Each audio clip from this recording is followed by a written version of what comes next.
I'm Taylor Ham, Gig'em247.com, alongside Bralon Addison tonight here in Missouri City at Hall Stadium. You guys got a pretty big win tonight. Easy night, 137 yards rushing and touchdown. You added another 167 yards passing, another touchdown. You guys started off 0-2, strung off 6 straight wins. How does it feel? It's kind of bittersweet, Every team wants to go undefeated, but, I feel like those 2 losses we took early in the season, they made us bigger and stronger, I feel like we've gotten better since the 2 weeks, We always revert to back to our old ways, and I feel like, that's the goal every week for us to keep getting better. We got a lot of great teams in this district, and, I feel like they're going to prepare us for the playoffs, and we clinched our playoff spot tonight, and we're really excited about that. Great. Talk about your progression as a player this season. I'm used to being an athlete. I go to camps all over the summer playing receiver. So, that's just my main focus. When I come back during the summer, get my quarterback timing down with my receivers, stay out there after practice. We're doing steps and throws after practice. So, just reverting back to the fundamentals of the game. Talk about your just play out there when you got the ball in your hands. You're just a playmaker, and you make it look so effortless when you're making plays. How do you do that? Just trying to make a play at all times. Coach, if you watch this, and people that know football, if you watch our offense, he doesn't really call much design runs for me. He feels like if things break down, that he trusts me enough to make a play. So I try not to let him down doing that. So if something happens, I just always try to make a play. I trust in my guys, and they trust in me, and we just work together. Yeah, talk about just going to A&M and playing wide receiver, and what are you going to do in the offseason to get adjusted, get ready, get prepared for that a lot of running, a lot of weightlifting, and a lot of running routes, cone drills, footwork drills. Just get prepared, to get my footwork back right, playing wide receiver and not quarterback. Talk about, obviously, Matt's going to be there. He's going to have some time to really learn the system. But, it's something we've talked about a lot. But, just reiterate, the excitement of playing with him.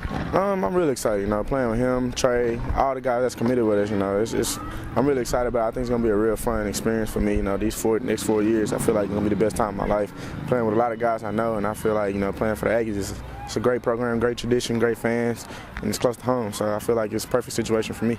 Let's stay on that same theme. The camaraderie as a group you guys have built over these past, 6 or 7 months. We just always, all of us have played against each other, and I think that's helped us build a big friendship. Playing against each other all the time, you're going at it, knocking heads, somebody's playing defense on somebody else. Now that we get to join forces, I think that's what's helped us become a big brotherhood, because we all know that everyone will compete out of the group. Everyone in our class is a competitor, and I think that's the best thing about our class. I know there was some buzz about your commitment not being solid. You kind of shot that down on Twitter the other day. Just kind of address that and maybe some of the rumors kind of flying around. Yeah, like I said before, what better place? It's an hour away from home. I get to go with all my guys, stay close to home, play for a great program like Texas A&M. I don't see why else would I go 8 hours, 10 hours away from home, and I can get the same thing right here at A&M with my best friends and my buddies center. So, like I said on Twitter, I'm just here to stay. Yeah, you say that, but these coaches that's not going to stop them from recruiting you. How do you handle, just the fact that these schools, they want you, you're a good player, you were once committed to Oklahoma State. Obviously, they're going to want to try to get you back after, they came back and beat Texas A&M at home. How are you handling that type of pressure? First of all, as a teenager, guys are going to try to come back and talk to you, but, you have to shy away from it, but in a respectful way. That's the thing. I have respect for grown men. So, I got to respect the coach at the same time, but then again, I have to let them know that I'm solid on my commitment. So, it's just the same thing, balancing the commitment and still staying strong on my commitment and being respectful. So, you might ignore phone calls sometimes, or, you might call. If they call you, it's a quick conversation, but, just got to be respectful, but still hold your commitment strong. Let's look ahead to your future at Texas A&M. You're going to play in, that slot position. Ryan Swope's going to be a senior. You're going to have a chance to really learn under him for a year. Kenrick McNeil, same thing. What are you looking forward to most when you get on campus and maybe learning from those older guys? Like you said, learning from them first. I think I'll get my chance to play when it comes.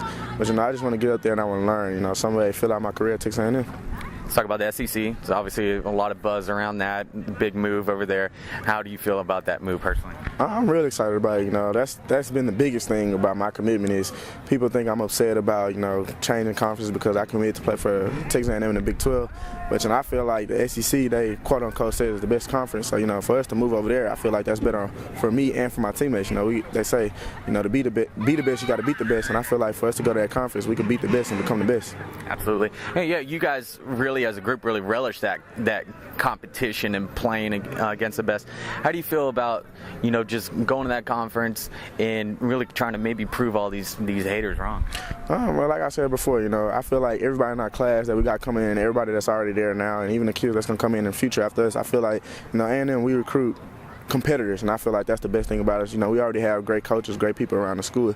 So, you get a group of competitors. What better can you ask for? Competitors with great coaches, I think, you got a bright future ahead of yourself. Talk about Troy Walters, the coach, obviously going to be your position coach at the next level. How are you guys starting to bond as a relationship, and what are you looking forward to most playing under him? From the time I met Coach Walters, I was blown away. He's a great guy, great person, and I think that's the thing that drew me most to him the most. And he's a great person, and let alone a great coach. And he's kind of small like me, undersized, and to see his success he had in the college level and the pros, that was an eye opener for me. And so he's still kind of young, and for me to see him go out there and still run some routes at practice sometime was the thing that drew me to Texas A&M. He just had a birthday. How old are you now, and how are you going to celebrate tonight after this game? I just turned 18 on Wednesday, so we got a big win tonight. So I'll probably go out with my teammates. We just have some fun. That's probably what's going to happen. Yeah, you and Matt maybe going to celebrate over the weekend, and you get your boys together? Matt got a big game tomorrow. I called him Wednesday on my birthday and asked him what he was doing this weekend, but he got a big game tomorrow, so I'll probably go out there and watch that tomorrow night. And right now I'm just going to go have fun with my teammates. Finally, A&M's got a big game tomorrow. Got Baylor Bears coming in. You're a dual threat quarterback. What's the keys to stopping a guy like Robert Griffin III?